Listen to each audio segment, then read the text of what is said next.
morning word report going to focus on the two meanings of the word support and the use of it in a way that reveals who takes, who gives. Since reciprocation is part of compassion and empathy, you can't expect everything to be given to you without some sort of, how about a celebration fee? Hypocrisy has an interesting etymology, hypocrisia, and then Greek, which means acting a part.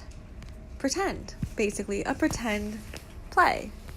We're a neighborhood school, and we also take in lottery students. We've been taking less lottery kids in because it's a pretty coveted school, and a lot of the neighborhood kids are coming, and we're trying to keep our class sizes down. Let's just pause right there if we don't mind, because you want to have kids that already read and write, because teachers told me that's why they couldn't work with my students or students that were going to be eligible for special needs, because they weren't given the proper care. And then I said, where's your dad? I can feel my body hurting just by talking about this subject. So again, this is the agreement. So it's all just bogus. It looks great, but they don't have to follow it. Because they weren't in a federal lawsuit, so you can see my evidence. Because now it's a public record, and I got them on the record saying no confidentiality when my lawyer is telling me that that's a for sure thing. So I know the man lies. Because where's your dad? So I know the man lies. And that's the problem. If you lie or you don't remember, you're incompetent. You can't live your life in hiding. If you believe in special ed and if education is for all, or just the wealthiest who have been taking advantage of this system for years. Stay here. PTSD is telling me to dampen the words and the feelings and the memories, literally, with this screen, and that is the visual, the sight. This administration is new in 2012. The one previous let us know, hey, watch out for this. So when you are repeatedly not doing what you should be doing, the question is, well, why? Guess how much it costs to go to a private school in Chicago? And haven't you ever noticed that the richest people are sometimes the cheapest? I'm just gonna say it. And the poorer person often gives what they don't even have. A person who allows children with special needs not to have a classroom when there's one available and the parents are in it having their coffee chat. I told I couldn't use that because it's the parents' room. What is that? Why do the parents have a classroom? And why were my students denied? That's all I want to know. That's all I want to know. Thank you. And then I stopped doing their eligibility reports because the questions are, what are the interventions? What's the data? And it didn't have any. With no data. And lies. So that's not because I'm sorry, I was at the school since 2006, and I was given a heads up by a different administration who told us our job is to educate all kids. The neighborhood in the 70s was horrific. This school was all special needs, believe it or not. The turnaround has been impressive, must I say. But the character and the integrity of these people. Don't talk about being able to modify and use intervention. Where's your dad? I can feel my body hurting just by talking about this. I can feel my body hurting just by talking about this subject. Let's pause there. So the thing is, all the higher ups who never work with kids make these decisions so they can, justify their job. One year, we had to give grades to first grade. And then another year, we had to start putting grades weekly in grade That's book. Accountability. And that's when all of a sudden, people couldn't figure it out, and I started understanding, oh, I get it. You guys actually are including them, and that's why they're frustrated. And that's why I created the social emotional class for self-advocacy, for them to be able to get their voice a little louder, a little clearer, and say, teach me. You have to sit with me and show me it. You have to give me examples. And you can't just say, you'll have to do it with Miss. That's not an intervention. That was never agreed upon intervention until I figured out there's no way these people will take ownership of their behaviors because they just point the finger. Contradicting statements about what's going on in the classroom. You say, let's all sit down together and figure it out, figure out a plan. And then everything's okay. I had people run away from me because of collaboration meetings and hide in the bathroom. I never forgot that because every behavior to a special educator means something. Anyway, it's a culture. It's the way they think. And that's why I call that thinking and behavior and thoughts and words and actions and deeds. The stinkiest stinks. P.U. Well, the thing is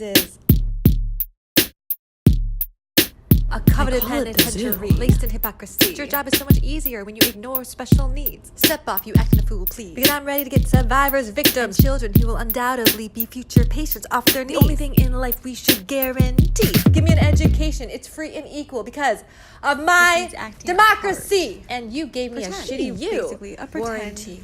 Play. And a lot of the neighborhood kids are coming, and we're trying to keep our class sizes down. And so we haven't really been taking in too many lottery students. The students from across the city can apply to come to the school, come first served kind of deal. And there's not a test, we have like a waiting list for kindergarten, but it is a first lottery for kids that apply.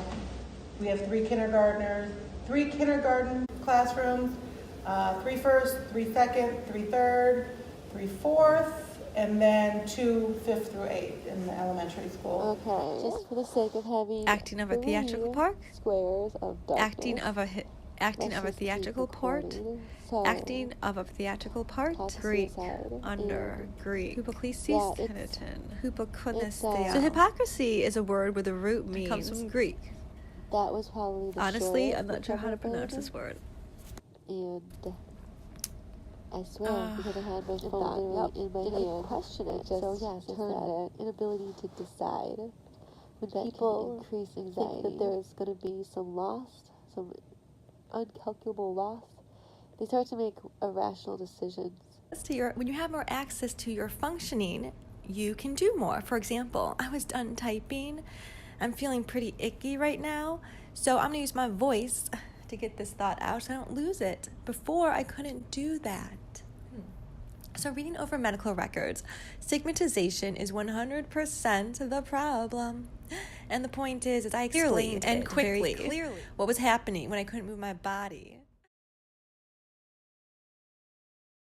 PTSD has to be physical first because and then you have to figure out why. First. But I already knew why. PTSD is what you feel in the body from emotional. So I already knew, but I could not talk. And I'm sorry, but that is the story of Jesus Christ and the crucifixion to remind us the worst things you can do to people is deny. And that was a problem for them. For them, this was the problem for them. Are you serious? And I told them, I don't want to be here because you're making me anxious because I don't know if you can write well and you're not taking down accurate information. Abandon and betray. The most at-risk kids is a indicator of who you are. And if a school is a mini society, it's a little uncanny, but not that hard to believe. And because it's behaviors that trigger, that the administration in the nation is doing the exact same thing. I'm not laughing about it. It's uncomfortable. Woo, back spasms. And I'm just going to say it.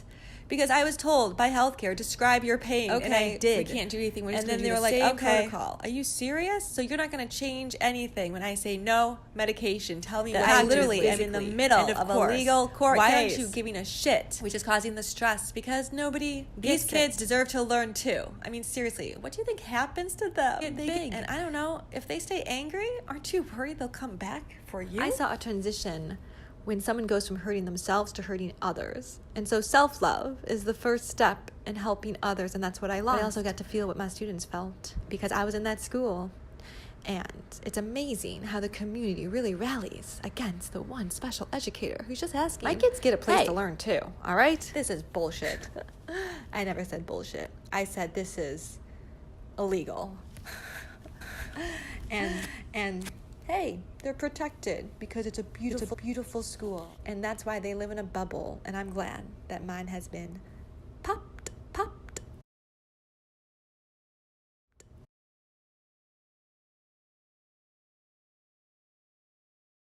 And then you do them a second time. And why do you do that? So that you can zoom in on the parts that repeat. PTSD is the attention to, of course, the people that have lied to you.